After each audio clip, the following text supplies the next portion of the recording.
one thing that you mentioned that I really liked is reflecting upon how you will come out of this Ramadan different than other Ramadans, right? Because it's going to be different, right? Yeah. So if we don't want to be people who forget that we are impoverished for Allah, it's really important for us to take advantage of this Ramadan and make it, and like you said, make it a Ramadan where you look back upon it and you say, look, it was different than every single other Ramadan, right? It changed me because of the situation that I was in.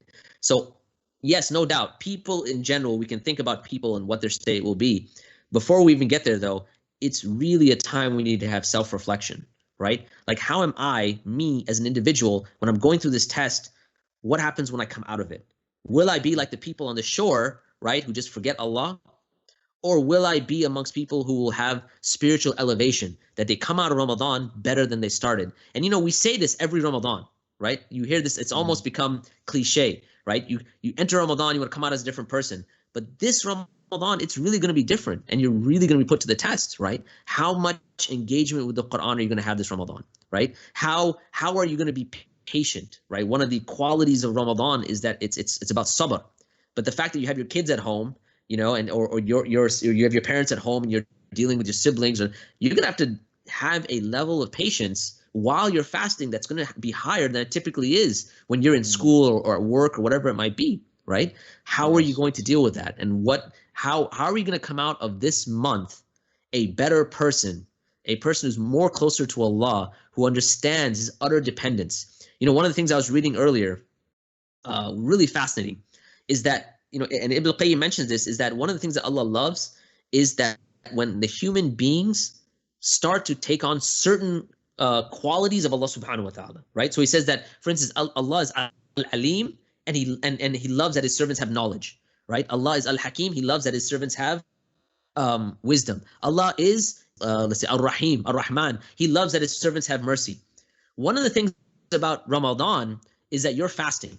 And so what is the thing about fasting is that you are cutting yourself off from food as if you don't need it, because Allah is free, is al-ghani.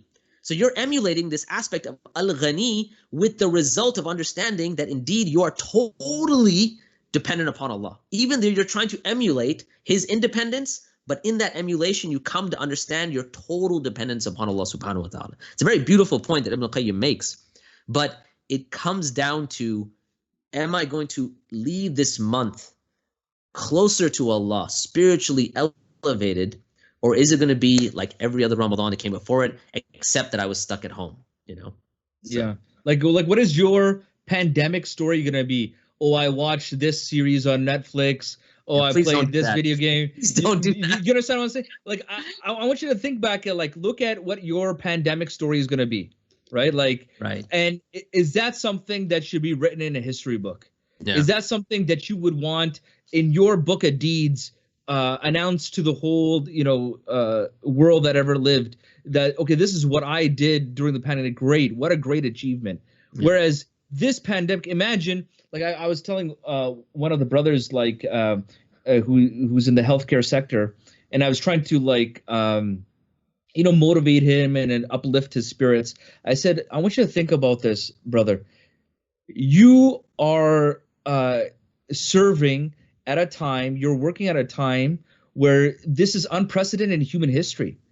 You are out there in the health, like in the pandemic, like this is for the history books. Yeah. This is like, where were you in Badr? Like, where were you in these, like, major world events? Right. Where were you, like, when this famine, like, this is unprecedented. So yeah. If you do something great during this time, it's a much more greater achievement. Sure. You know, like, imagine, like, the surahs that you memorized during the pandemic, you will have a different connection to them than any other surahs that you memorized. Yeah. You know what I mean? Absolutely. The things that you could change, yeah. I'm sure would be much more meaningful to you in your character, who you are, that goes through this pandemic, because you were reference it. It's like, okay, how did you go on this path in life? It's like, you know, 10 years ago, there was this worldwide pandemic and the world stopped, and that gave me a chance to start. Yeah. Do I feel that the New York police are providing enough protection, or do I have to have protection of my own? I look for protection from Allah.